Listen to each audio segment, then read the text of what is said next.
Now for our story. The train bearing the newlyweds, Mr. and Mrs. Ben Calvert, moved slowly through the outskirts of Los Angeles. The former Jessie Ward, her hat becoming, her gloved hands clasped neatly in her lap, sat across from her husband, looking out at the scene which moved slowly past the window. It was night, and in the darkness, the lighted factors and plants assumed a mysterious fairy-like quality. This was the end of Jessie's honeymoon trip, a honeymoon which was a mockery. And yet Jessie dreaded to see the journey end. When she'd made her threat to Ben, she hadn't bargained for a showdown so soon. She'd imagined she could forestall it. But Ben, determined to see his daughter and take matters into his own hands, had demanded Kitt's address, and Jessie had been unable to refuse. Now, anticipating the meeting with Kitt and the disclosure of her trickery, it was all Jessie could do to hide her nervousness and fear from Ben's distrustful eyes. But some miles away at Malibu Beach outside the city, the object of Jessie's fears was in an opposite mood. Mrs. Kitt Meade this evening was feeling quite pleased with herself. She'd always been able to shape things to her liking until she'd been faced with her husband's attachment to Peggy Douglas. Now she was convinced she could handle that situation. Her fears about her coming baby were no longer so acute. And the knowledge that Paul Cromwell still loved her, that she could still influence him, had been a great lift to her ego. She was in the end. She was in the end. She was in the end, no matter what happened. Confident and undefeated, she rather enjoyed the wildness of the wind as she walked slowly back home after leaving Paul's house. A storm was brewing. The living room was lit only by the firelight. She could see Lisa Fenner seated in a low chair, staring into the flame.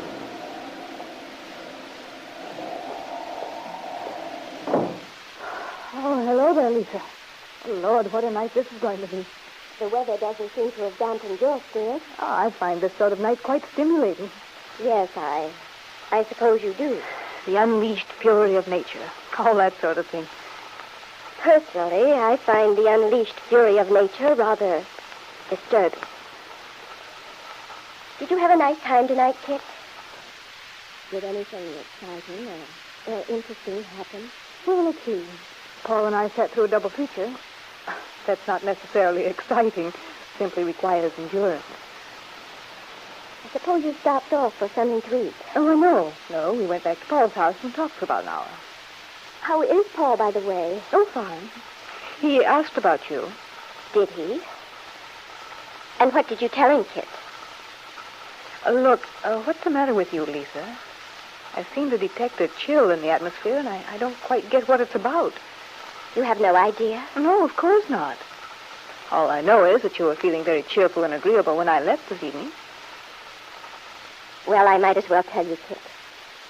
The fact is, I went over to Paul's tonight. Oh, you did? Well, what a pity we missed you. But you didn't miss me, Kitt. Well, that is, I didn't miss you. It was after you'd gotten back from the movies.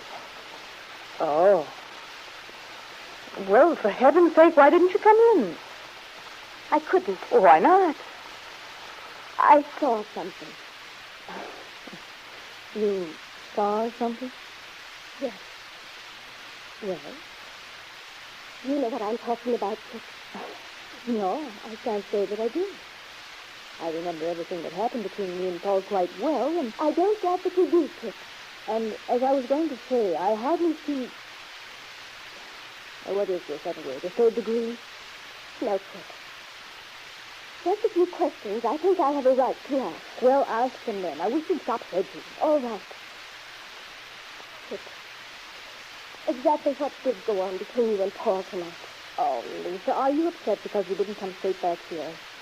Paul and I got started talking about old times. About old times. I see. Yes. Is there anything wrong in that? That depends. Well, if you insist on a play-by-play description, I'll give it to you. We came in, walked over to the window, and sat down. Then Paul offered me a cigarette. I refused. Politely, of course. You needn't try to make a fool of me, Kitt. I think you're being very silly. You do? Yes. I think you're getting excited over nothing. But it isn't nothing to me, that's just it. Oh, I suppose I sound like any unreasonable, jealous woman to you. I've had qualms and doubts, and I've tried to argue myself out of them to be sensible and calm. Now, that's more like it. Sensible and calm. But tonight, when I looked through the window and saw you and Paul, the way he was holding your face in his hands, looking at you. Well, what's so shocking about that? We are good friends, you know. It gave me a feeling that you and Paul had some secret understanding that I know nothing about. And it doesn't seem fair somehow, considering how things stand. I don't quite know what you mean by how things stand, Lisa. As to there being some special understanding between Paul and myself, I freely admitted it's true. We were, after all, close friends a few years ago in New York. And those things just don't dissolve into nothing. Apparently not. And moreover, there's no reason why they should.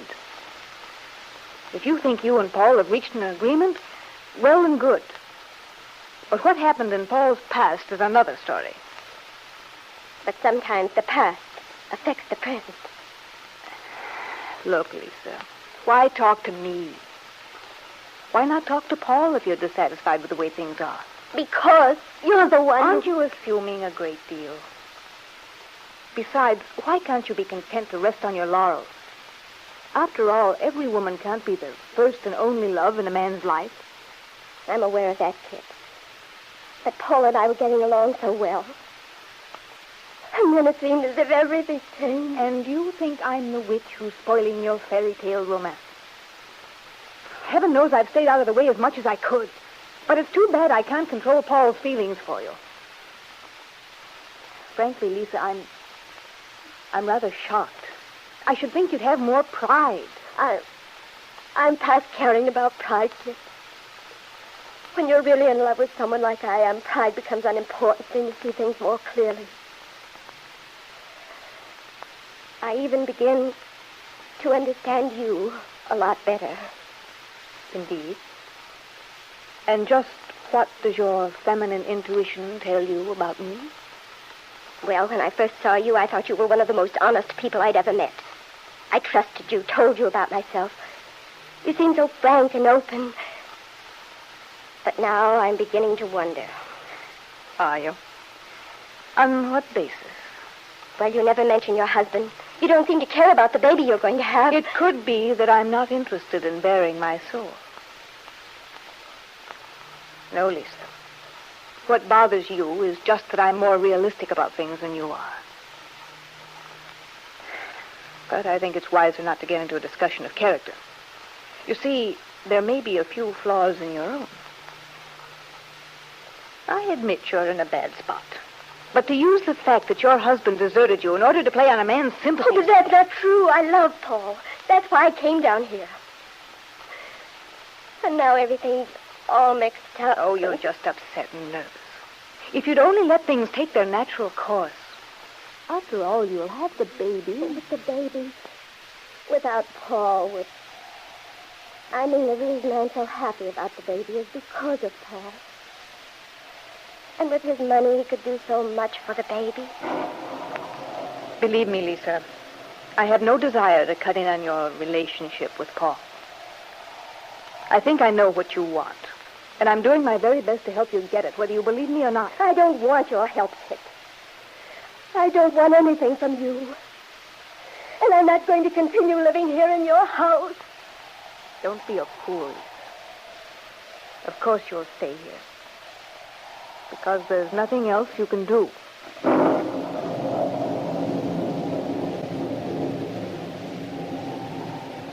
Lisa Fenner felt caught, defeated. As she turned and walked heavily upstairs to her room, the storm, which had been gathering strength, finally burst in all its fury.